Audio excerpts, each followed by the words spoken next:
여러분, 세상에서 가장 무서운 게 뭔지 아세요?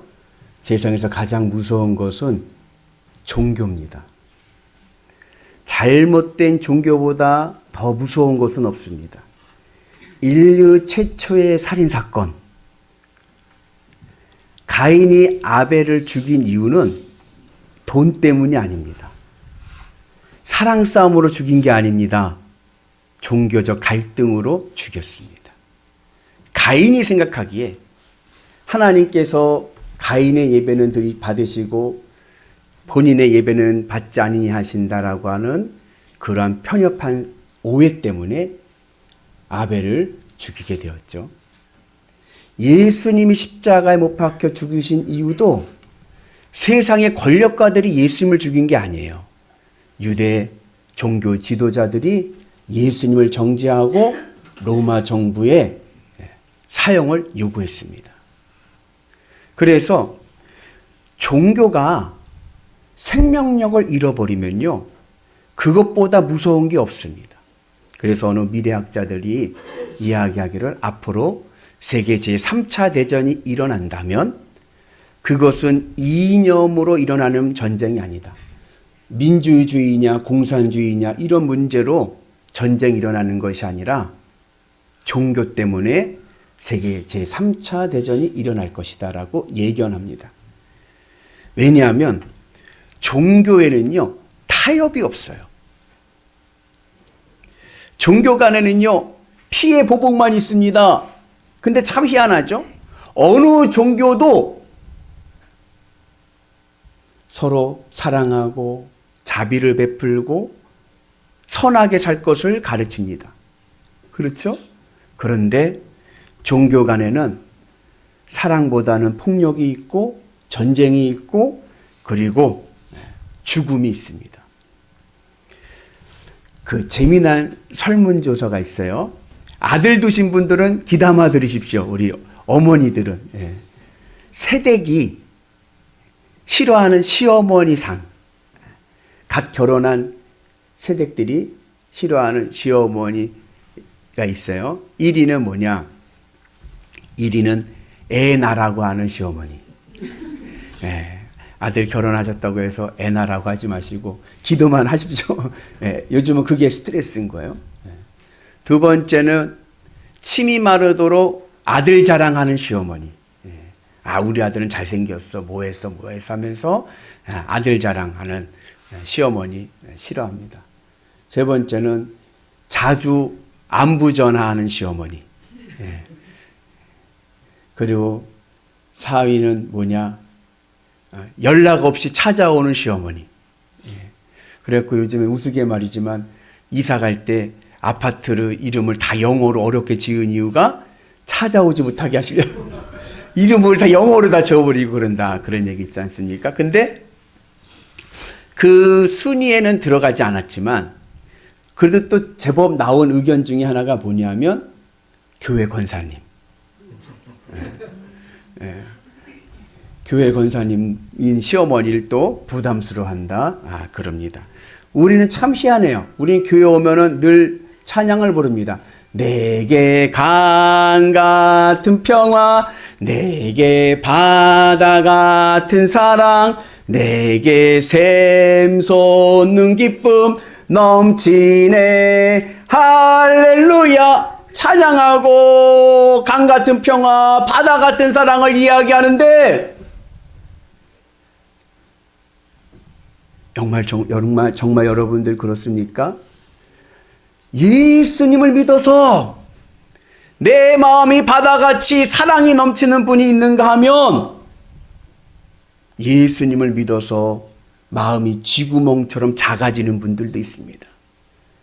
예수님 때문에 내가 사랑하고 희생하고 섬기고 용서하는 분이 있는가 하면 예수님 때문에 내 주장이 옳고 내 생각이 맞고 나와 다른 것들은 다 사탄, 다 밟아 죽여야 될 것들이 되는 분들도 있습니다.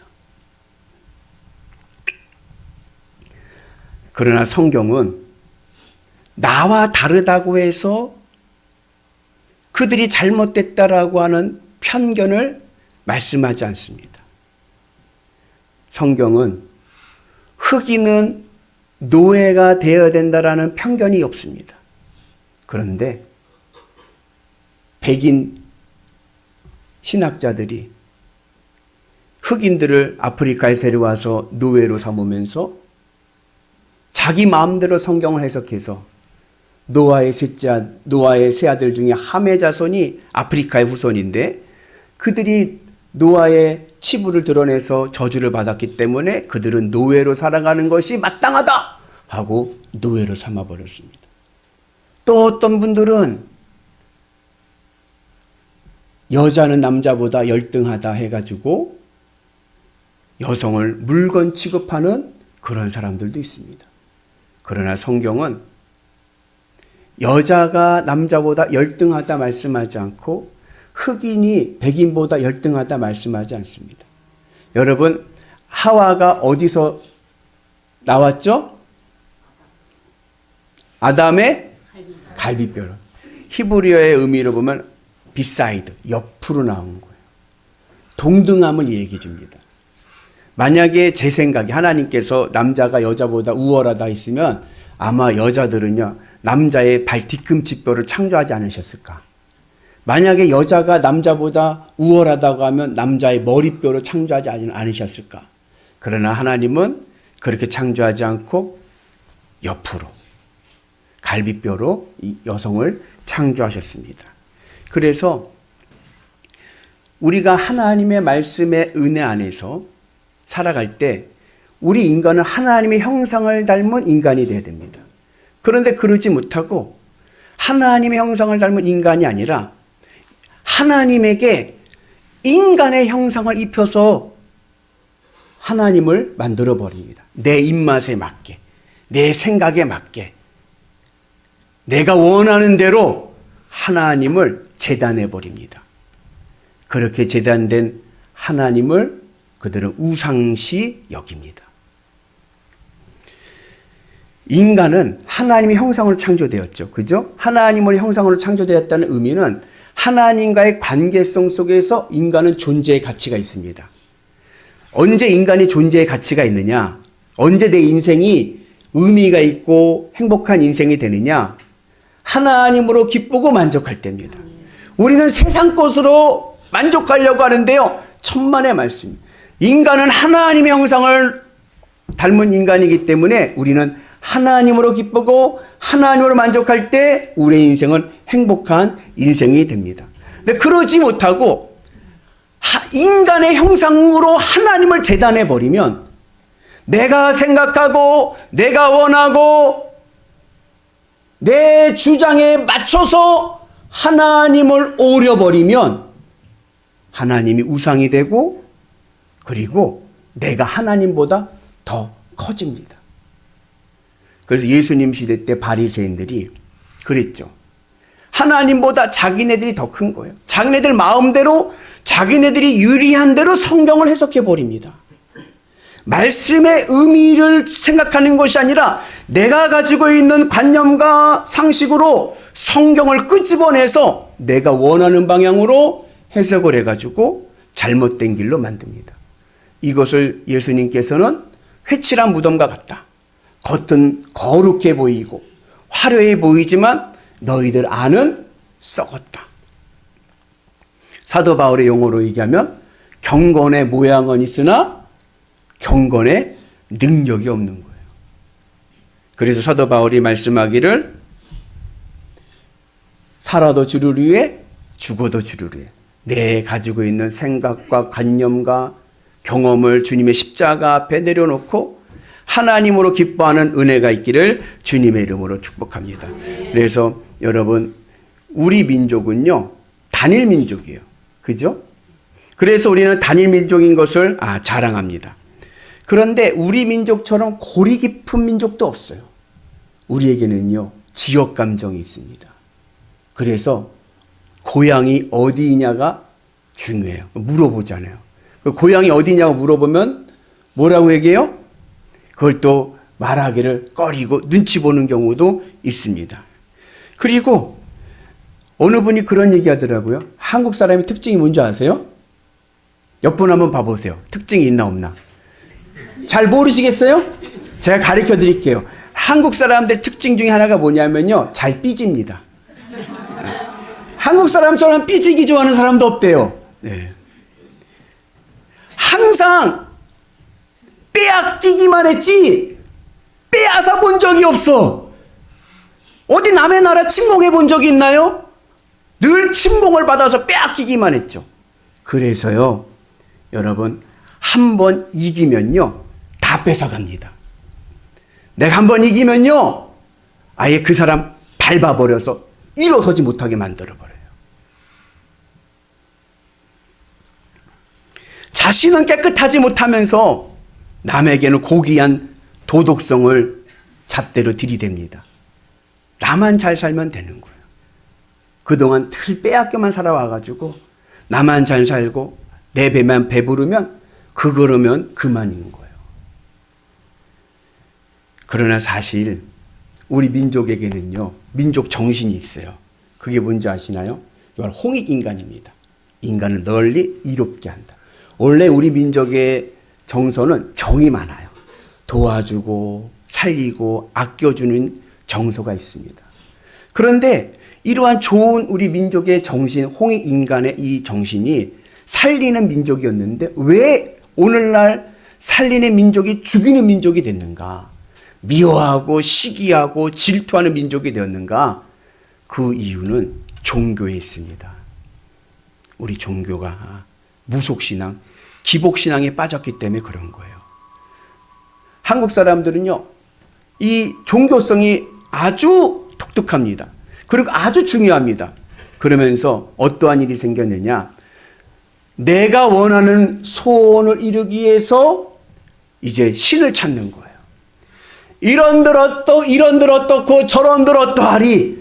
내가 원하는 소원만 이룰 수 있다면 귀신이면 어떻고 사탄이면 어떻고 하나님이면 어떻습니까? 내가 원하는 소원 그거 이루기만 하면 되죠. 그러한 기복적인 신앙이 우리 민족성을 해치고 만 거예요. 지금 우리 교회 다니지 않지만 어느 집사님께서 이제 사업장을 여셨어요. 제가 가서 개업 예배를 드렸어요. 개업 예배를 드리고 나서 이제 그 사업장을 돌아보는데 주방에 갔더니 십자가가 달려져 있더라고요. 그 십자가는 그 집사님이 단 겁니다. 근데 그 십자가 옆에 부적도 하나 붙여져 있는 거예요. 저는 그 부적은 전 주인이 붙여놓은 건 줄 알았어요. 전 주인이 붙여놓은 건데 미처 떼지 못하고 그 옆에 십자가를 단 건 줄 알았어요. 그래서 제가 그 집사님한테 얘기했어요. 집사님, 저 십자가 옆에 부적이 있네요. 그랬어요. 제가 그렇게 말한 이유는 어떤 의미일까요? 부적을 떼라는 얘기죠. 근데 그 집사님 하신 말씀이, 자랑스럽게 하신 말씀이, 목사님, 저 부적도 제가 30만 원 주고 붙인 겁니다. 목사님, 둘 중에 하나만 맞으면 돼요. 부적이면 어떻고 십자가면 어떻습니까? 귀신이면 어떻고 예수님이면 어떻습니까? 내 사업 잘 되면 그만이죠. 대박 나면 그만이죠.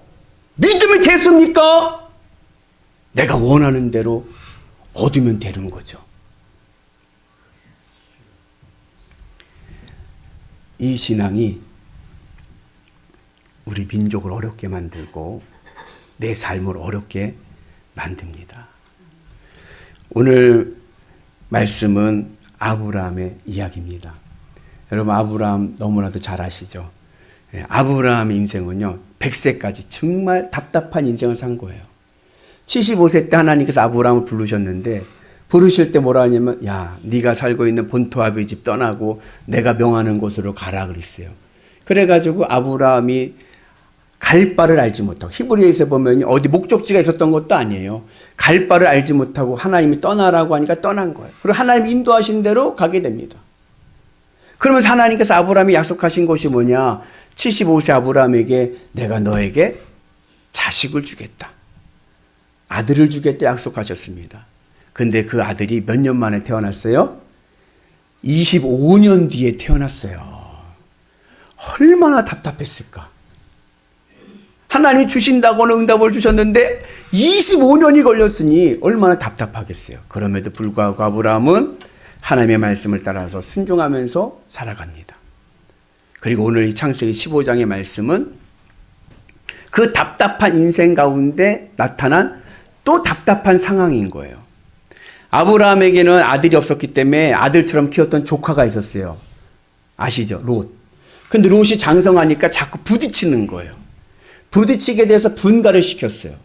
분가를 시켜서 롯이 자기가 좋아하는 땅으로 가서 이제 소돔과 고모라 그 지역에 가서 좋은 가나안 지역에서 잘 살다가 그만 아수르 지역에 있는 도시국가들의 연합으로 인해서 공격으로 인해서 포로가 돼가지고 끌려가게 됩니다. 그 소식을 듣고 아브라함이 자기 식솔 중에 있는 장정 318명을 데리고 야밤에 그 아수르 도시국가들의 연합군이 있는 단까지 이북까지 쫓아가가지고 밤에 야습으로 쳐버립니다. 인류 최초의 야습입니다. 그러니까 그 전까지는 밤에 전쟁한다는 것은 생각을 못했어요. 근데 그 생각지도 못했던 그 밤에 그냥 쳐들어가가지고 그냥 싹 다 베버리고 그리고 롯과 그 포로들을 다 데리고 왔죠. 그리고 난 다음에 이 사건인 거예요. 아브라함 마음이 먹먹해졌습니다. 왜요? 보복이 두려운 거예요. 앞으로 저 아수르 도시국가들, 강력한 도시국가들이 힘을 모아서 쳐들어오면 한 번 당하지 두 번 당하겠어요? 야습도 한 번 쓰는 거지 또 쓰겠어요? 그러니 이게 내가 이제 죽을 상황이 왔구나. 그 두려움 속에 잠을 이루지 못할 때예요. 그때 하나님께서 아브라함이 나타나셔서 이렇게 말씀하십니다. 우리 같이 봅니다. 두려워하지 말라. 나는 내 방패요 너의 지극히 큰 상급이라. 아브라함에게 말씀합니다. 아브라함아 두려워하지 마라. 네가 여지껏 살아온 것 세상 보고 살았느냐? 나 보고 살았지 않느냐? 내가 너의 방패가 되어주고 내가 너의 큰 상급이 아니냐? 세상 거 다 잃어버렸어도 내가 너의 상급이 되고 있지 않느냐?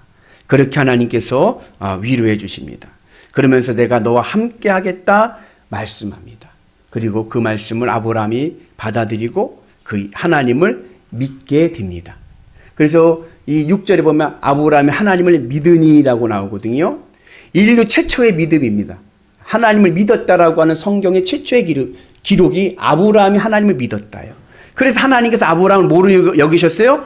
의롭게 여기셨다 그러는 거예요. 의롭다는 것은 뭐냐? 네가 옳다. 네가 기특하다. 하나님께서 칭찬해 주시는 겁니다. 아브라함이 하나님으로부터 의롭다 칭찬받을 수 있었던 것은 아브라함의 행실이 깨끗해서가 아니에요. 아브라함은요 늘 인생이 답답한 인생이었습니다. 그에게도 문제가 많았던 인생이었습니다. 그러나 그가 하나님으로부터 의롭게 인정받은 것은 믿음으로 의롭게 여긴 거예요. 오늘 우리의 삶도요 주님의 은 안에서 믿음으로 의롭게 되는 은혜가 있기를 주님의 이름으로 축복합니다. 여러분 내 인생의 대안이 어디 있습니까? 내 인생의 대안은요 주님밖에 없는 거예요. 아브라함도 연약하고 실수가 많았지만 그는 하나님의 말씀을 듣고 하나님을 믿으니 하나님께서 그에게 의로움의 은혜를 주시고 구원의 은혜를 주신 줄로 믿습니다. 여러분 내 행실이 의로워서 내가 구원받은 것 아닙니다. 내가 주님을 믿음으로 내가 하나님의 구원을 얻게 된 줄로 믿습니다. 그래서 우리가 주님의 은 안에서 내 삶의 도덕성도 중요하지만 그보다 더 중요한 것은 믿음의 은혜가 있어야 될 줄로 믿습니다. 그래서 우리가 주님의 은 안에서 믿음의 은혜로 승리의 길을 가는 은혜가 있기를 축복합니다. 여러분 커튼 뒤의 일은요 아무도 모른다 생각하죠? 그 주님은 아시는 거예요. 여러분 예수님 믿고 착해지셨나요? 우리 전순정 권사님만 착해지셨군요. 저도 안 착해졌습니다. 우리는 예수님 믿으면 착해질 것 같죠? 도덕성이 좀 고귀해질 것 같죠? 아유, 저희 아내한테 물어보세요. 그런가? 우리 목사님도 똑같아요. 그러죠. 다 죄인인 거예요. 우리는 내가 주님을 믿고 내가 주님으로 기쁘고 행복하면 내 도덕성이 완벽해지고 고결해질 것 같지만 그렇지 않아요. 그럼에도 불구하고 이상하죠. 목사인 저도요. 때로는요. 누가 미울 때도 있고요. 화낼 때도 있고요. 짜증날 때도 있고요. 싸울 때가 있는 거예요. 그럼에도 불구하고 하나님께서 나를 긍휼히 여겨주시고 의롭게 여기시고 구원의 은혜를 주신 이유는 내가 그럼에도 불구하고 하나님을 믿기 때문에 그렇죠. 그리고 그 믿음이 주님의 은혜 안에서 믿음의 길을 갈 때 우리는 믿음이 내 삶을 변화시킨다고 생각하지만 믿음이 내 삶을 변화시키는 것이 아니라 그 믿음 위에 성령의 임재하심이 있어야 됩니다. 그래서 우리 성령 충만을 늘 찬양하는 거예요. 내 믿음 안에 성령의 임재하심이 임해서 성령이 나를 통제하셔야 내 삶이 변하기 시작하는 거예요.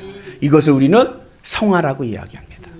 바라긴 여러분들 오늘 삶이 구원의 믿음의 은혜가 있고 성령의 통제하심을 통하여서 성령 충만의 은혜로 우리의 삶이 복되고 아름다운 삶으로 변하기를 주님의 이름으로 축복합니다.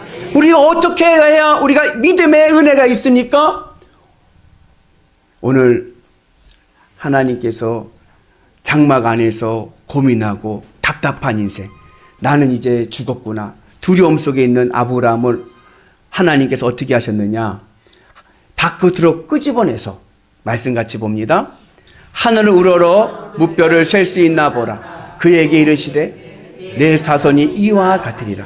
하나님께서요, 장막에서 고민하고 힘들어하고 있는 답답한 아브라함을 끄집어내셔서 바깥으로 끄집어내셔서 하늘을 바라보게 하시고 저 별들을 보아라. 내가 네 자손들을 이와 같이 해주겠다. 그 말씀을 들을 때 아브라함이 하나님을 믿어 의롭게 된 줄로 믿습니다. 오늘 우리가 온전한 믿음과 구원과 그리고 내 삶의 변화와 상급의 축복을 누리기 위해서는요, 이제는 어떻게 해야 되느냐? 내 생각의 장막에서 나와야 돼요. 아브라함이 자신의 삶의 장막에서 답답해했던 것 같이 그 장막 속에서 나와서 하늘을 바라보는 은혜가 있어야 될 줄로 믿습니다. 내 생각과 내 판단의 장막에서 나와서 주님의 십자가 은혜로 하늘을 바라볼 수 있는 은혜가 있기를 주님의 이름으로 축복합니다. 내 생각의 장막에 갇혀버리면요, 내가 복음이 돼버리는 거예요. 내 말이 맞고 내 주장이 옳고 내가 하는 주장과 다른 것들은 다 마귀고 사탄이 돼버리고 원수가 돼버리는 거예요. 그러나 내 장막에서 벗어나서 내가 주님의 십자가 은혜 안에서 나는 죽고 주는 살고 하늘을 바라보며 주님으로 기뻐하고 주님으로 감사하고 주님으로 만족하며 살아가게 되면 나와 다른 사람을 사랑할 수 있고 용서할 수 있고 함께 할 수 있는 은혜가 있는 줄로 믿습니다. 그 믿음을 하나님께서는 의롭게 여기셔서 우리의 삶을 복되고 아름답게 할 줄로 믿습니다. 바라긴 여러분들의 우리의 삶이 이제는 장막에서 나와 하늘을 봅시다. 내 생각에서 나와 주님의 십자가 은혜 안에서 주님으로 기뻐하는 하늘을 바라보고 나가는 위대한 성도들 되시기를 주님의 이름으로 축복합니다. 예수님께서 3년의 공생애를 하신 이유는 제자들에게 24시간 함께 하시면서 믿음이 무엇인가를 보여주신 거예요. 오늘 우리도 예수님께서 하신 것 같이 주님의 십자가 은혜 안에 있으시면서 내 생각이 옳은 것이 아니라 주님이 옳습니다. 주의 말씀의 은혜 가운데 인간의 지혜로움보다 하나님의 어리석음이 옳습니다. 그래서 제가 심야 예배 때 말씀드렸죠. 제 이메일 어드레스가 누구라고요? 욥. 욥이요, 엄청난 고난을 당하면서 하나님 앞에 막 항변하는 거예요. 내가 뭘 잘못했냐고, 내가 뭘 잘못했냐고. 욥이 암만 생각해도 하나님 앞에 잘못한 게 없어. 근데 엄청난 고난을 당하게 된 거예요. 그때 나중에 하나님께서 욥에게 나타나셔서 하신 말씀이 뭐냐? 욥아, 그럼 네가 옳으면 그럼 내가 틀린 거냐? 여러분, 내가 옳으면 하나님이 틀린 것입니까? 나의 지혜로움보다 하나님의 어리석음이 옳습니다. 하나님이 옳습니다. 내 생각은 내가 맞는 것 같지만 여러분, 그 장막에서 나와야 됩니다. 주님의 십자가 붙잡고 그 장막에서 나와서 하늘을 바라보면 하나님이 옳으심을 깨달을 줄로 믿습니다. 그 믿음으로 나가는 자 하나님께서 의롭게 여기시고 복의 복을 주실 줄로 믿습니다. 아브라함과 같이 하나님의 은혜 안에서 복의 복을 누려져서 여러분들의 가문이 하나님의 축복을 받는 믿음의 가문, 명문 가문 되시기를 주님의 이름으로 축복합니다. 아브라함아 두려워하지 말라. 나는 내 방패요 너의 지극히 큰 상급이라. 할렐루야.